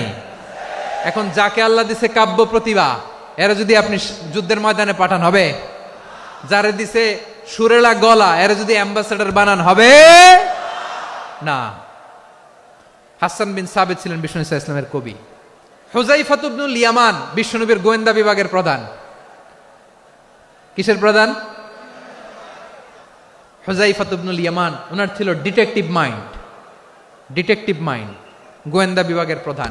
এবং উনি হচ্ছেন সাহিবু সিররি রাসূলিল্লাহ, রাসূল সাল্লাল্লাহু আলাইহি ওয়াসাল্লামের গোপন তথ্যের ধারক বাহক। নবীর যেই কথা কেউ জানে না, সব হুযায়ফার পেটের ভিতরে ছিল। সুবহানাল্লাহ পড়েন। মদিনার যত ইহুদিদের একটা লিস্ট ছিল, এই লিস্ট শুধু দুইজন জানতো, বিশ্বনবী আর হুযায়ফা। গোয়েন্দা বিভাগের হেড ছিল।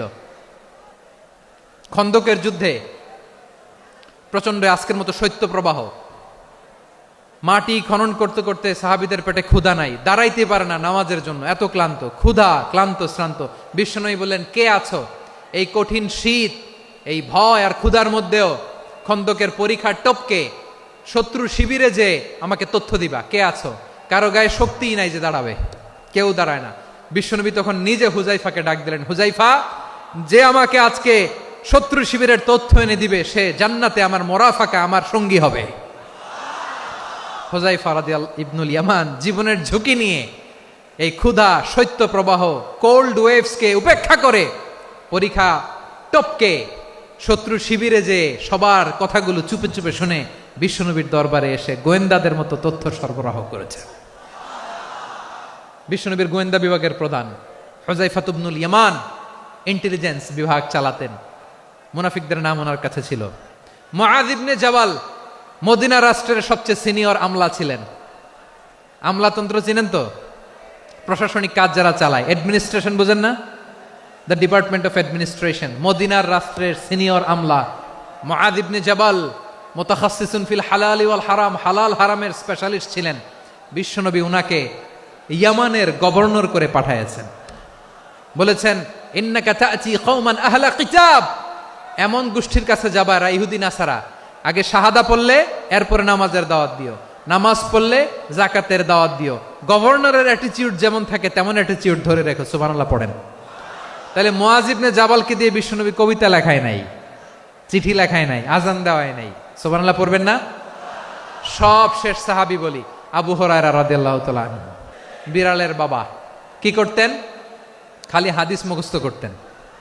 উনি বলতেন, আলজামু রাসূলুল্লাহ আলা মিল ইবাতনি, আমার শুধু পেটের ক্ষুধার বন্দোবস্ত হইলে আমি নবীর সঙ্গ ছাড়তাম না। আমার আনসার সাহাবারা ক্ষেত খামারের কাজ করত, আমার মুহাজির সাহাবারা ব্যবসা করত, আর আমি নবীর সাথে সাথে থাকতাম। শুধু সকাল বিকাল 2 বেলা যদি আমার খাবারের বন্দোবস্ত হয়, আমি আর নবীর লক ছাড়ি না। সুবহানাল্লাহ কইবেন না? 5374টা হাদিস তিনি বর্ণনা করেছেন। সবচেয়ে বেশি হাদিস বর্ণনাকারী সাহাবী। হাদিস প্রিজার্ভেশনের কাজে বিশ্বনবী ওনাকে কাজে লাগিয়েছেন। উনি একদিন বলেন, ইয়া রাসূলুল্লাহ আসমাউ মিনকা কাসীরান ফালা আহফাজু। নবী অনেক কথা শুনি, আমার মনে থাকে না। বিষ্ণু বললেন, তাই? উবসুত রিদাক, তোমার চাদরটা বিছাও। আবু হুরায়রা বিছালেন, বিশ্বনবী হাত বুলায় দিলেন, এরপরে অনেক হাদিস বর্ণনা করলেন। আবু হুরায়রা বলে, তারপর থেকে বিশ্বনবী যাই বর্ণনা করে আমি শুনি আর একটাও বলি না। এখন সুবহানাল্লাহ। বিশ্বনবী ওনাকে হাদিস প্রিজার্ভেশন, নবীর এই যে লক্ষ্য হাদিস প্রিজার্ভেশনের এই দায়িত্ব দিয়েছেন সাইয়েদনা আবু হুরায়রা রাদিয়াল্লাহু তাআলা আনহুকে। প্রিয় ভাইরা, তাহলে 10 জন সাহাবীর কথা যে বললাম, আপনারা কি খেয়াল করেছেন কত বড় ট্যালেন্ট হান্টার, চৌকস ট্যালেন্ট হান্টার ছিল আমার নবী। এক একজনের এক এক ট্যালেন্ট, এক এক কাজে অ্যাসাইন করেছেন, এক একজনকে এক এক দায়িত্ব দিয়েছেন, এক একজনের প্রতিভাকে এক একভাবে বিকশিত হওয়ার সুযোগ দিয়েছেন। আওয়াজ করে বলেন ঠিক কি না? এখন আমার পর্দার আড়ালে আমার মায়েরা বলবে, এতগুলো পুরুষ সাহাবীর কথা বললো, নারী সাহাবীরা কি কিছু করে নাই?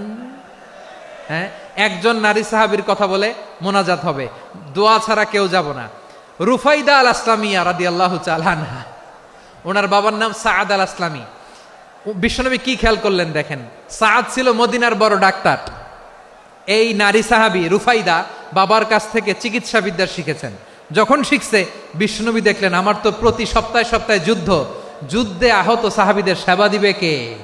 বিশ্বনবী রুফাইদাকে বললেন, রুফাইদা তুমি মসজিদে নববীর পাশে একটা মেডিকেল ক্যাম্প করো।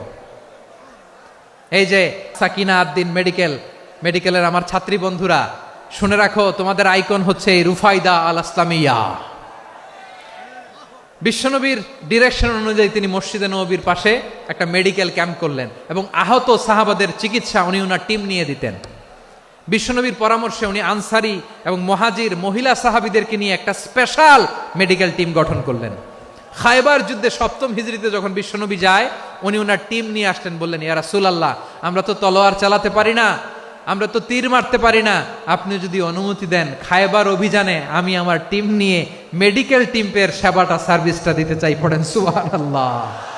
বিশ্বনবী অনুমতি দিলেন, যোদ্ধা সাহাবীদের সাথে রুফাইদা আল আসলামিয়া উনিও মেডিকেল টিম নিয়ে অগ্রসর হলেন। খায়বারের প্রতিটা আহত ইনজুর্ড সাহাবী যারা ইনজুরির শিকার হয়েছেন, সবাই রুফাইদা আল আসলামিয়ার এই মেডিকেল ক্যাম্প থেকে চিকিৎসা সহায়তা পেয়েছেন। সুবহানাল্লাহ পড়েন। দেখেন কিভাবে বিশ্বনবী ট্যালেন্ট বাছাই করতেন। আপনি অবাক হবেন, বাহরাইনের মেডিকেল ইউনিভার্সিটিতে রুফাইদা আল আসলামিয়া মেডিকেল প্রাইজ অ্যাওয়ার্ড প্রতি বছর দেয়া হয়। যদি 8 দিনের এই মেডিকেল, আমার বোনেরা যদি জেনে থাকো জানো, না হলে নতুন করে জানো, সার্চ দিও, রুফাইদা আল আসলামিয়া মেডিকেল অ্যাওয়ার্ড বাহরাইনের ইউনিভার্সিটিতে দেয়া হয়। প্রিয় ভাইয়েরা, তাহলে আলোচনার সামারি আমরা করি। বিশ্বনবী যেভাবে হিউম্যান রিসোর্সকে ম্যানেজ করেছেন, যার যেখানে প্রতিভা কাজে লাগিয়েছেন, আমরাও যদি করি আমাদের বাংলাদেশের চিত্র আমরা পাল্টে যেতে পারবো। আমরা শুরুতে শুনেছি মানুষের আছে অসীম সম্ভাবনা, প্রতিটা মানুষ অনন্য, যত্ন নিলে, যথাযথ পরিচর্যা করলে মানুষ বিশ্ব জয় করতে পারে, ঠিক কিনা? আমাদের হাফেজে কোরআনের সামনে দাঁড়াতে পারে এমন কোনো হাফেজে কোরআন আল্লাহর জমিনে জন্ম হয় নাই। গোটা বিশ্ব কাঁপিয়ে তারা সেরা, আমাদের ক্রিকেটাররা সেরা, আমাদের তৈরি পোশাক শিল্প সেরা, এরকম অনেক অনেক সেরা জিনিস আছে, আমরা এগুলোরে নার্চারিং করতে পারি নাই, পরিচর্যা করতে পারি নাই, সঠিক তারবিয়াতের অভাব। তাহলে মানুষের অসীম সম্ভাবনাকে কাজে লাগাতে হবে, ঠিক কিনা বলেন? ইউনুস গভর্নমেন্টকে আমি বলবো, অল্প সময়ের জন্য আপনারা এসেছেন, সংস্কারও করতে হবে, আবার নির্বাচনও করতে হবে। সব সংস্কার হতে করতে পারবেন না, যতটুকু পারবেন এর মধ্যে আমাদের যে হিউজ ম্যান পাওয়ার, আমাদের যে মানব সম্পদ, হিউম্যান রিসোর্স, এটাকে ডেভেলপ করে আপনাদের যেতে হবে। যেটা পারবেন না সেটাকে পরবর্তী নির্বাচিত গভর্নমেন্টের কাছে রেখে যেতে হবে, যে তারা যেন করে, তাদের কাছে আপনারা এটা রেখে যাবেন। তাহলে মানুষ চাইলে বিশ্ব জয় করতে পারে, আর মানুষকে হারাতে পারে কেউ? আল্লাহ আমাদেরকে জনসংখ্যা দিয়েছেন প্রিয় ভাইয়েরা, এই জনসংখ্যা অনেক বড় সম্পদ, এটা আমাদের জন্য অভিশাপ নয়, আশীর্বাদ। আমাদের জনসংখ্যাকে যদি আমরা জনশক্তিতে রূপান্তর করতে পারি, আজকে বাংলাদেশ যে অবস্থানে দাঁড়িয়ে আছে, বাংলাদেশ তার 20 গুণ উন্নতির শিখরে চলে যাবে। চিল্লায় বলো ঠিক কিনা? আমাদের শ্রমিক ভাইয়েরা বাইরে কাজ করে, আমাদের শ্রমজীবী ভাইয়েরা, প্রবাসীরা, তাদের ব্যাপারে গুরুত্ব দিতে হবে। আমাদের শ্রমের দাম সবচেয়ে কম, সবচেয়ে কম। তারা এম্বাসিতে গুরুত্ব পায় না, এয়ারপোর্টে গুরুত্ব পায় না। এই সরকার অবশ্য তাদেরকে অনেক গুরুত্ব দিচ্ছে। আমাদের অদক্ষ শ্রমিককে যখন আমরা দুবাই পাঠাই, অল্প বেতন পায়, কিন্তু ইন্ডিয়ানরা দক্ষ শ্রমিক পাঠাইলে তার 3 গুণ বেতন পায়। আমরা আমাদের শ্রমিকদেরকে অদক্ষ ভাবে আর পাঠাতে চাই না, দক্ষ শ্রমিক পাঠিয়ে আমরা রেমিটেন্সের বন্যা বইয়ে দেব। তাদেরকে সবচেয়ে গুরুত্ব দিতে হবে। আমরা পেয়েছি ফ্রিডম ফাইটার, মুক্তিযোদ্ধা, আর আমার প্রবাসী ভাইরা হচ্ছে রেমিটেন্স ফাইটার। জোরে বলো ঠিক কিনা? তাহলে আমাদের এই জনশক্তিকে জনসম্পদে ট্রান্সফর্ম করতে হবে। সরকার জনগণকে এভাবে পলিশ করতে হবে। মা বাবারা ছেলে মেয়েদের মধ্যে কার কোন যোগ্যতা তাকে ওইভাবে কাজে লাগাতে হবে। সবার A+ পাওয়ার কোনো দরকার নাই। আমাদের দেশে একটা টেন্ডেন্সি আছে, পরীক্ষায় A+ না পাইলে কই তুই কি করলি, পাশের বাড়ির ছেলে A+ পাইছে, যা ওর পা ধোয়া পানি খা। খাওয়া নাই, এগুলার খাওয়া নাই। ওরে আল্লাহ A+ পাওয়ার জন্য বানাইছে, আর আপনার ছেলেকে এই A+ গুলারে নিয়ন্ত্রণ করার জন্য আল্লাহ বানাইছে। ওকে দিয়ে আল্লাহ কি করবে আপনি জানেনই না। একটা A+, একটা A গ্রেড একটা মানুষের জীবনকে ঠিক করে দিতে পারে না। আপনার ছেলেকে আল্লাহ অন্যদিকে যোগ্যতা দিয়েছে। ওদের মনোবল ভাঙবেন না, খবরদার। যাকে দিয়ে যেটা হবে তাকে দিয়ে সেটা করতে হবে, তার প্রতিভাকে সেভাবে কাজে লাগাতে হবে। তাহলে আমাদের এই জনসংখ্যা জনসম্পদে রূপান্তরিত হবে। আমাদের সরকারের তত্ত্বাবধানে আমাদের 18 কোটি জনগণ দক্ষ জনশক্তিতে রূপান্তরিত হোক। আমরা চাই কি চাই না?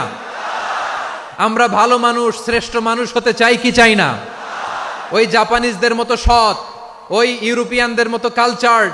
আমাদেরকে আল্লাহ তাআলা কোরআন সুন্নাহ অনেক কিছু দিয়েছেন।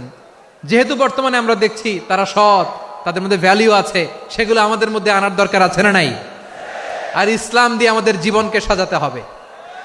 ইসলাম দিয়ে আমার পরিবারকে সাজাতে হবে। ইসলাম থেকে, কোরআন থেকে প্রেসক্রিপশন না নিলে জীবন সুন্দর হবে না। কোরআন থেকে প্রেসক্রিপশন না নিলে সমাজ সুন্দর হবে না। কোরআনের প্রেসক্রিপশন না মানলে রাষ্ট্র সুন্দর হবে না। কোরআনের প্রেসক্রিপশন অ্যাপ্লাই না করলে শুধু দুর্নীতি দমন কমিশন দিয়ে দুর্নীতি বন্ধ করা যাবে না। এজন্য কোরআনের আইন আমরা চাই কি চাই না? প্রিয় ভাইয়েরা, হিউম্যান রিসোর্স ডেভেলপমেন্ট, মানব সম্পদের উন্নয়ন, আমাদের সরকার যেন এদিকে নজর দেয়। আমরা যেন এই ব্যাপারে যত্নবান হয়ে উঠি। যাকে আল্লাহ যে যোগ্যতা দিয়েছে, এই যোগ্যতা দিয়ে আমরা যেন ইসলামের জন্য, দেশের জন্য কাজ করি। আমরা যেন আমাদের স্কিল ডেভেলপ করি, আমাদের পটেনশিয়ালকে ডেভেলপ করি।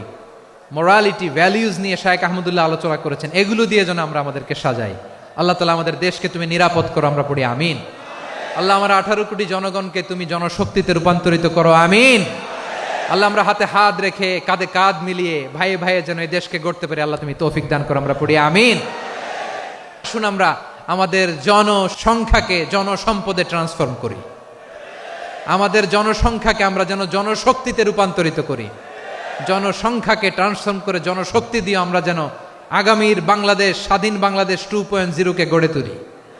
আল্লাহ তাআলা আমাদের সবাইকে কথাগুলো বোঝার, আমল করার তৌফিক দান করুন। হাযা মা ইনদি ওয়াল ইলমু ইনদাল্লাহ আলাইহি তাওয়াক্কালতু ওয়া ইলাইহি উনীব। সুবহানাকাল্লাহুম্মা বিহামদিকা আশহাদু আল্লা ইলাহা ইল্লা আনতা আস্তাগফিরুকা ওয়া আতুবু ইলাইক।